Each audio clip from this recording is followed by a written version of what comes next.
जय श्री राम भक्तों।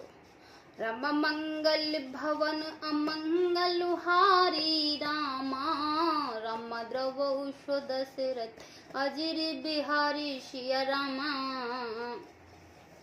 सिय सोवा नहीं जाए बखाने, जगदम्बा रूप गुण खाने। उपमा शकल मोहे लघु लागी, प्राकृति नार अंग अनुरागी।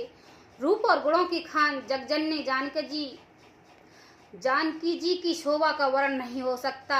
उनके लिए मुझे काव्य की सब उपमाएं तुच्छ लगती हैं, क्योंकि वे लौकिक स्त्रियों के अंगों से अनुराग रखने वाली हैं, अर्थात वे जगत की स्त्रियों के अंगों की दी जाती है। काव्य की उपमा सब त्रिगुणात्मक मायिक जगत में ली गई है।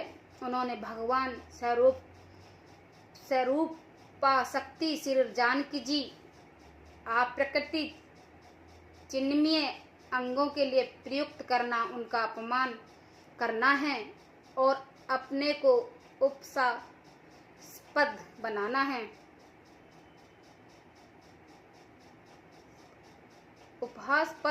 है। सिय बरनउं ते उपमा देई, को कवि कहाय आज सो लेई। जो पटरत तिय सम सिया, जग अस जुबत कहाँ कमनिया। सीता जी के वर्णन में उन्होंने उपमा को देखकर कौन कुकवि कहलाएगा और अपश्यक भागी बनेगा। अर्थात सीता जी के लिए उन्हें उपमाओं का प्रयोग करना सुकवि के पद से सुयुक्त होना है और अपकीर्ति माओल लेना है। कोई भी सुकवि ऐसा नादानी एवं अनुचित कार्य नहीं करेगा। यदि किसी स्त्री के साथ श्री सीता जी की तुलना की जाए तो जगत में एक ही ऐसी सुंदर युवती है कहा जिससे उपमा दी जाए। गिर मुखर तन आरद भवानी, रतियति दुखत अतुन पति जानी। विषवारुण बंधु प्रिय जी के, कहे राम सम कवि वैद्य के।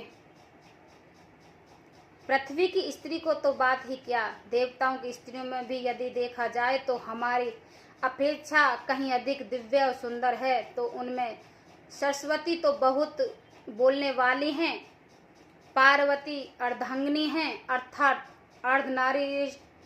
अर्धनारी नटेश्वर के रूप में उनका आधा ही अंग स्त्री का है, शेष आधा अंग पुरुष शिव जी का है।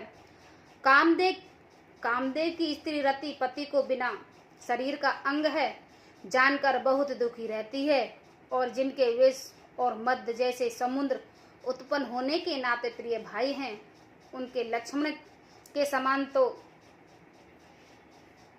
समुद्र उनके नाते प्रिय भाई हैं, उन लक्ष्मी के समान तो जानकी जी को कहा ही कैसे जाए। जब छवि सुधा पयो निधि होई, परम रूप मिय कुछ पहु सोई।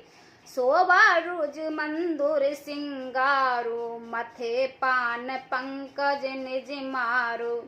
जिन लक्ष्मी जी की बात ऊपर कही गई है वे निकली थी खारे समुद्र से, जिसको मथने के लिए भगवान ने अति कर्कश पीठ वाला कच्छप का रूप धारण किया। रस्सी बनाई गई महान विश्वधर वासुकी नाग की मथाने की कार्य किया। अतिशय कठोर मंद्राचल पर्वत और उसे मथा सारे देवताओं ने और दैत्यों ने मिलकर, जिन्हें लक्ष्मी को अतिशय शोभा की खान और अनुपम सुंदरी कहते हैं, उनको प्रकट करने में हेतु बने हैं। ये सब असुंदर एवं स्वाभाविक ही कठोर उपकरण ऐसे हैं। उपकरणों से प्रकट हुई लक्ष्मी श्री जानकी जी की समानता को कैसे पा सकती है। हाँ, इसके विपरीत यदि छवि रूपी अमृत का समुद्र हो, परम रूपमीय कच्छप हो, शोभा रूप रस्सी हो, सिंगार रस पर्वत हो और उस छवि के समुद्र स्वयं कामदेव अपने ही कर कमलों से मथे। ए विद उपजे लक्ष्य जब, सुंदर सुख मूल, तत्पि सकोच समेत कवि कह सिए समतूल। मंगल भवन अमंगल हारी, द्रवौषो दशरथ अजिर बिहारी। इस प्रकार का संयोग होने से जब सुंदरता और सुखी की मूल लक्ष्मी उत्पन्न हुई तो भी कभी लोग उसे बहुत संकोच के साथ सीता जी के समान कहेंगे। जिस सुंदरता के समुद्र को कामदेव मथेंगे वह सुंदरता भी प्राकृतिक लौकिक सुंदरता ही होगी, क्योंकि कामदेव स्वयं ही त्रिगुणमय प्रकृति के ही विकार हैं। अतः उस सुंदरता के मत कर प्रकट की हुई लक्ष्मी भी उपयुक्त लक्ष्मी की अपेक्षा कहीं अधिक सुंदर और दिव्य मन होने पर भी होगी। प्राकृतिक ही अति उसके साथ ही जानकी जी की तुलना करना कवि के लिए बड़े संकोच की बात होगी।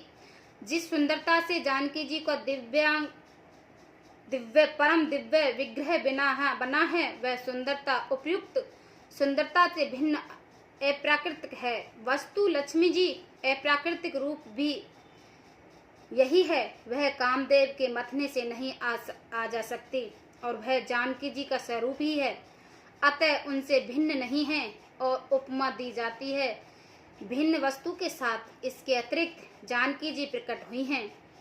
स्वयं अपनी महिमा से उन्होंने प्रकट करने के लिए किसी भिन्न उपकरण की अपेक्षा नहीं है, अर्थात शक्ति के मान से अभिन्न अद्वितीय तत्व है, अतएव अनुपमेय है। यही गूढ़ दार्शनिक तत्व भक्ति शिरोमणि कवि ने इस अभूतपामलम कार के द्वारा बड़ी सुंदरता से व्यक्त किया है। चले संग ले सकी सयानी, गावत गीत मनोहर बानी। सोल नवल तुन सुंदर शारी, जगत जन अतुलित छवि भारी। सियानी सखियां सीता जी को साथ लेकर मनोहर वाणी गीत गाती हुई चली हैं। सीता जी के नवल शरीर पर सुंदर साड़ी से शोभित है। जगजननी की महान छवि अतुलनीय है। भूषण सकल सुदेश सुहाए, अंग अंग रच सकिन बनाए। रंग भूमि जब सिया पगुधारी, देख रूप मोहे नर नारी। सब आभूषण अपनी अपनी जगह पर सुशोभित हैं, जिन्हें सखियों ने अंग अंग में भली भांति सजा कर पहना है। जब सीता जी ने रंग भूमि में पैर रखा तब उनका दिव्य रूप देखकर स्त्री पुरुष सभी मोहित हो गए।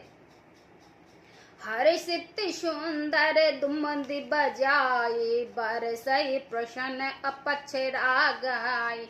पानी सरोज सोहे जे माला, अवचट चित्त ही सकल सुआला। देवताओं ने हर्षित होकर नगाड़े बजाने और कुछ बरसाकर अप्सराएं गाने लगे हैं। सीता जी ने करकमलों में जयमाला से शोभित है। सब राजा चकित होकर अचानक उनकी ओर देखने लगे हैं। सिया चकित चित्त राम ही चाहा, भय मोह बस सब नर नाहा। मुनि समीप देखे दो भाई, लगे ललिक लोचन निधि पाए। सीता जी चकित चित्त से श्री राम जी को देखने लगी। तब सब राजा लोग मोह के वश हो गए हैं। सीता जी ने मुनि के पास बैठे हुए दोनों भाइयों को देखा तो उनके नेत्र अपना खजाना पाकर ललचाकर वहीं से राम जी में जा लगे हैं, स्थिर हो गए हैं।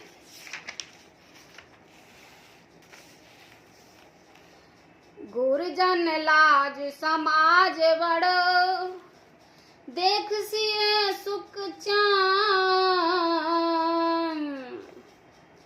लगे विलोकन सकिन तना, रघुवीर और आन। मंगल भवन अमंगल हारी, द्रवौषो दशरथ अजिर बिहारी। परंतु गुरुजनों की लाज से तथा बहुत बड़े समाज को देखकर सीता जी सुकचा गई हैं। वे श्री राम जी के हृदय में लाकर सखियों की ओर देखने लगी हैं। जय श्री राम भक्तों।